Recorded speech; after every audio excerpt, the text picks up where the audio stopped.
ಎಲ್ರಿಗೂ ನಮಸ್ಕಾರ. ನಾವಿವತ್ತು ಎಕ್ಸೆಲಲ್ಲಿ ಇಫ್ ಫಂಕ್ಷನ್ ಯಾವ ರೀತಿ ಯೂಸ್ ಮಾಡೋದು ಅಂತ ನೋಡೋಣ.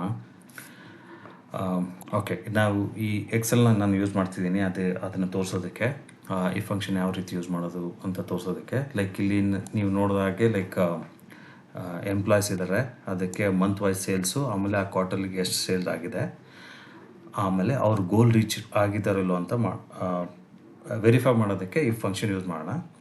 ಅದಕ್ಕೆ ನಾನು ಏನು ಮಾಡಿದ್ದೀನಿ, 15,000 ಅಂತ ಒಂದು ಗೋಲ್ ಸೆಟ್ ಮಾಡಿದ್ದೀನಿ ಆ ಕ್ವಾರ್ಟರ್ಗೆ. ಅದಕ್ಕೂ ಮುಂಚೆ ಇವತ್ತು ನಾವು ಒಂದು ಶಾರ್ಟ್ಕಟ್ ಬಗ್ಗೆ ಮಾತಾಡೋಣ.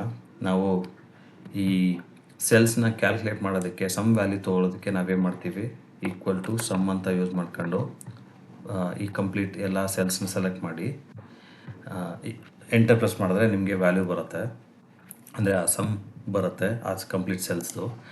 ಇನ್ನೊಂದು ರೀತಿ ಶಾರ್ಟ್ಕಟ್ ಅಂದರೆ ಆಲ್ಟ್ ಎಂಟರ್ ಅಂತ ಪ್ರೆಸ್ ಮಾಡಿದ್ರೆ ನಿಮಗೆ ಆ ಕಂಪ್ಲೀಟ್ ಸೆಲ್ ಸೆಲೆಕ್ಟ್ ಆಗುತ್ತೆ, ನಿಮಗೆ ಸಮ್ ವ್ಯಾಲ್ಯೂ ಬರುತ್ತೆ.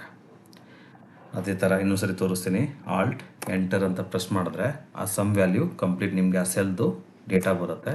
That's how we can do, that's a shortcut. ಈಗ ಇಫ್ ಫಂಕ್ಷನ್ಗೆ ಅಂತ ಬಂದಾಗ ಯಾವ ರೀತಿ ಯೂಸ್ ಮಾಡೋದು, ಅಲ್ಲಿ ನಾವು ಈ ಗೋಲ್ ರೀಚ್ ಆಗಿದ್ದಾರಲ್ಲ ಅಂತ ಚೆಕ್ ಮಾಡಿದಾಗ ಗೊತ್ತಾಗುತ್ತೆ. We will use that. ನಾವು ಈಗ ಇಲ್ಲಿ ಗೋಲ್ ಚೆಕ್ ಮಾಡ್ತಿದ್ದೀವಿ ಎಂಪ್ಲಾಯ್ಸ್ಗೆ. ಅದಕ್ಕೆ ಫಾರ್ಮುಲಾ ಅಂದರೆ ನೀವು ಫಾರ್ಮುಲಾಸ್ಗೆ ಹೋಗಿ ಇಲ್ಲಿ ಟಾಪಲ್ಲಿ ಇಲ್ಲಿ ಲಾಜಿಕಲ್ ಅಂತ ಹೋಗಿ ಅದರಲ್ಲಿ ಇಫ್ ಅಂತ ಪ್ರೆಸ್ ಮಾಡಿ, ನಿಮಗೆ ಇದು ಫಾರ್ಮುಲಾ ಟ್ಯಾಬ್ ಓಪನ್ ಆಗುತ್ತೆ.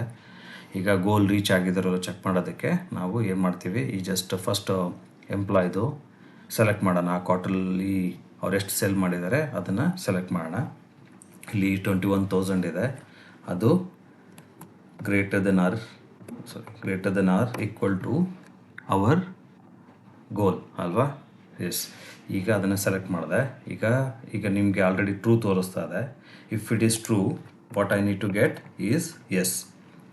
ಅದನ್ನು ಟೈಪ್ ಮಾಡಿ, ಎಸ್ ಅಂತ ಟೈಪ್ ಮಾಡಿ ಟ್ಯಾಬ್ ಪ್ರೆಸ್ ಮಾಡಿದ್ರೆ ನಿಮಗೆ ಡಬಲ್ ಕೋಟೆಡ್ ವ್ಯಾಲ್ಯೂ ಬರುತ್ತೆ, ಆಟೋ ಫಿಲ್ ಆಗುತ್ತೆ ಅದು. If it is false then I need to get no.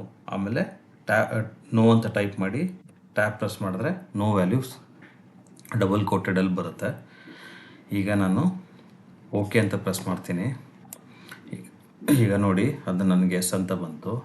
ಈಗ ಈ ಫಾರ್ಮುಲನ್ನು ನಾನು ಡ್ರ್ಯಾಗ್ ಆ್ಯಂಡ್ ಡ್ರಾಪ್ ಮಾಡ್ತೀನಿ ಕಂಪ್ಲೀಟ್ ಉಳಿದಿರೋ ಎಂಪ್ಲಾಯ್ಸ್ಗೆ. ನಿಮ್ಗೆ ಇಲ್ಲಿ ನೋಡ್ದಂಗೆ ಸೆಕೆಂಡ್ ಒನ್ನು it is beyond 15,000 right, but it still shows no.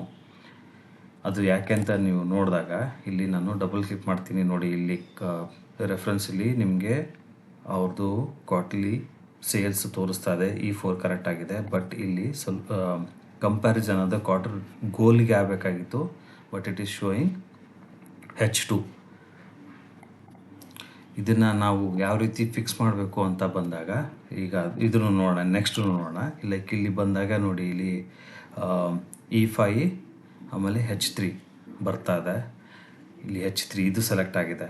It's not correct ಅಲ್ವಾ? ಇದನ್ನು ಯಾವ ರೀತಿ ಫಿಕ್ಸ್ ಮಾಡೋದು ಅಂದರೆ ಇಲ್ಲಿ ನಾವು E3 ಕರೆಕ್ಟ್ ಆಗಿದೆ, ಅಬ್ಸಲ್ಯೂಟ್ ರೆಫರೆನ್ಸ್ ಅಂತ ಮಾಡಬೇಕು.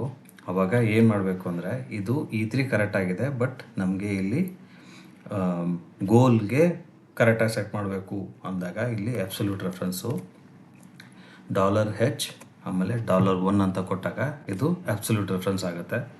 ಈಗ ನೆಕ್ಸ್ಟು ನಾನು ಅದನ್ನು ಡ್ರ್ಯಾಗ್ ಆ್ಯಂಡ್ ಡ್ರಾಪ್ ಮಾಡಿದ್ರೆ ನೋಡಿ ಇವಾಗ ಚೇಂಜ್ ಆಯಿತು. 14,000ಗೆ it is now it showing no ಅಂತ ತೋರಿಸ್ತದೆ, because it is not reaching the goal what we have set.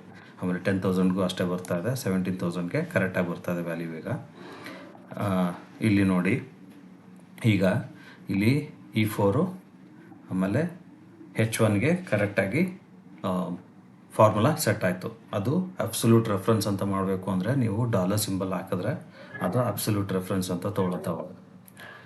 S, that's it for this video. ಈ ವಿಡಿಯೋ ಇಷ್ಟ ಆದಲ್ಲಿ ಲೈಕ್ ಮಾಡಿ, ಶೇರ್ ಮಾಡಿ, ಸಬ್ಸ್ಕ್ರೈಬ್ ಮಾಡಿ. Thank you.